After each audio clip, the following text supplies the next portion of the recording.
Hai para inovator dan entrepreneur masa depan, selamat datang di awal perjalanan kita. Perkenalkan saya Ayu, dosen Universitas Ciputra Surabaya, dan pada kesempatan ini saya ingin mengajak teman-teman sekalian melalui dunia kreativitas, inovasi, dan entrepreneurship untuk melintasi lanskap era baru dan ekonomi sirkuler yang dinamis yang terjadi dan kita hadapi saat ini.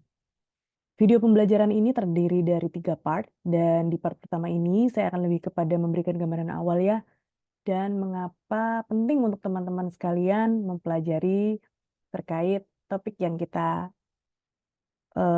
sampaikan di kesempatan ini. Apabila ingin mengenal saya lebih dekat, teman-teman dapat mengunjungi platform-platform media sosial berikut. Nama lengkap saya Rahayu Budi Handayani. Apabila di Universitas Ciputra, saya berada di Departemen Fashion Design and Business Universitas Ciputra Surabaya. Nah, sebelum masuk ke topik inti, mari kita mulai dengan sebuah pemikiran dan pertanyaan sederhana, teman-teman. Apa sih sebenarnya yang ingin teman-teman lakukan setelah lulus sarjana? Ini saya berangkat dari sini karena sebenarnya secara pribadi saya menyukai satu quotes dari Mark Twain. Ini adalah seorang writer, American writer, entrepreneur, publisher, dan juga lecturer. Dia menyatakan demikian. The two most important days in your lives are the day you are born and the day you find out why. Jadi 2 hari terpenting dalam hidup Anda itu adalah hari di mana Anda dilahirkan dan hari di mana Anda mengetahui alasannya. Jadi ini sebenarnya adalah panggilan ya untuk merenung, untuk teman-teman sekalian untuk kembali berpikir, apa sih, mengapa saya berada di sini, lalu bagaimana saya akan menggunakan apa yang saya miliki untuk berkontribusi di kehidupan bermasyarakat?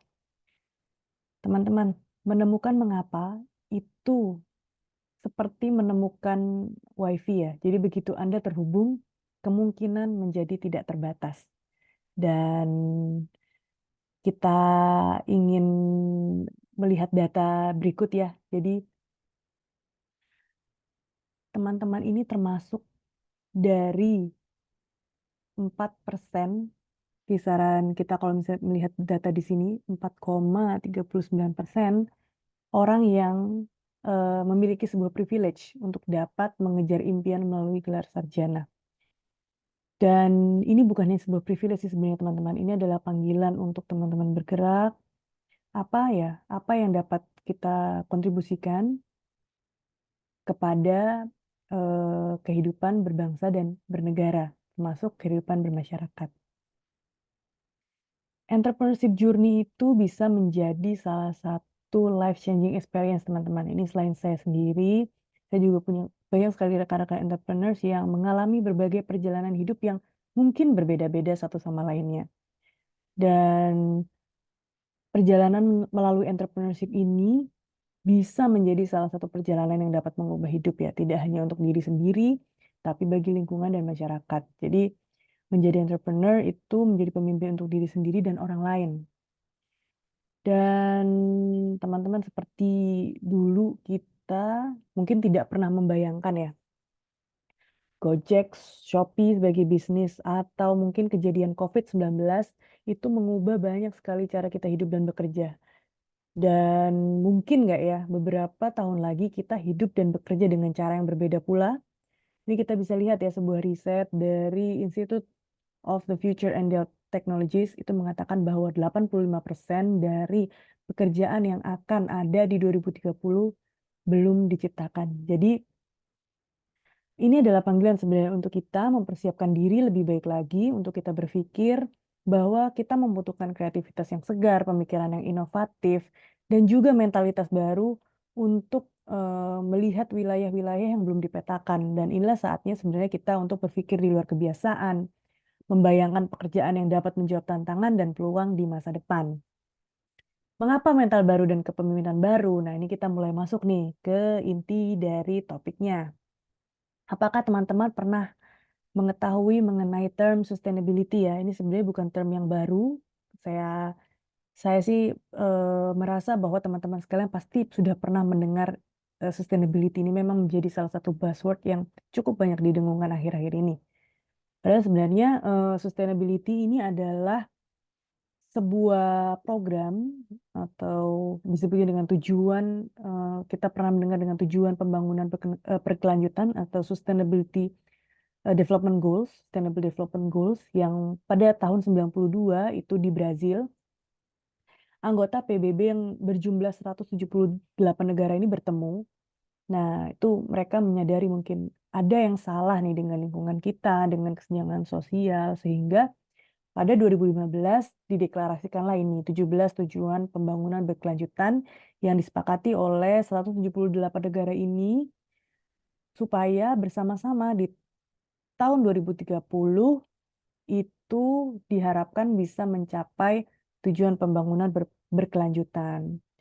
Nah, namun teman-teman ini saya kebetulan mendapatkan, kesempatan datang di, UN dan di sana juga kita bisa lihat ya berbagai macam cara untuk memperkenalkan mengenai SDGs, kita semua juga sudah berusaha ya, tidak hanya dari intergovernmental, organization dari berbagai negara, bahkan juga mengajak, tokoh-tokoh populer untuk memperkenalkan ini. Tapi beritanya teman-teman bahwa ternyata sampai di tahun 2023 hanya 15% dari Sustainable Development Goals yang on track.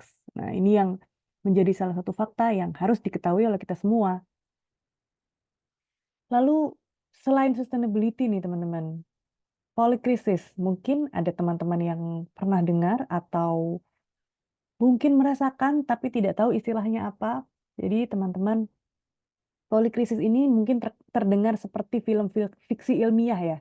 Jadi kita sering mendengar tentang climate change, kita sering mendengar mengenai food security, bahwa bagaimana bencana pangan adalah sesuatu yang mungkin akan menjadi challenge yang besar di kemudian hari. Lalu juga kita mendengar banyak sekali berita-berita mengenai peperangan. Nah, sebenarnya ini adalah salah satu keadaan dunia ya. Jadi polikrisis ini adalah kenyataan yang memang harus kita hadapi. Sebuah interkoneksi dari berbagai macam krisis global, mulai dari perubahan iklim, ketidaksetaraan ekonomi, dan ini semuanya saling terkait dan saling mempengaruhi satu sama lain. Tapi teman-teman sebagai entrepreneur, inilah twist-nya, di dalam setiap krisis itu terdapat peluang besar untuk kreativitas dan inovasi. Ini adalah momen sebenarnya di mana kita dapat menggunakan kreativitas kolektif kita untuk memecahkan masalah-masalah yang kompleks dan mengubah tantangan menjadi peluang. Nah, ini apakah teman-teman siap nih untuk menjadi bagian dari solusi? Dan untuk part selanjutnya, kita akan masuk pada ekonomi sirkular yang diharapkan menjadi salah satu solusi bagi tantangan-tantangan yang kita bahas di part satu ini. Nah, sebagai penutup, ingat bahwa kreativitas perjalanan kita menuju inovasi dan entrepreneurship bukanlah sebuah misi tunggal, teman-teman. Ini adalah multiplayer game dan kita semua melakukannya bersama-sama. Ide-ide teman-teman, semangat, dan kesediaan teman-teman untuk mengambil resiko yang terukur dan membuat perbedaan adalah apa yang akan membentuk masa depan. Jadi, apa langkah teman-teman selanjutnya?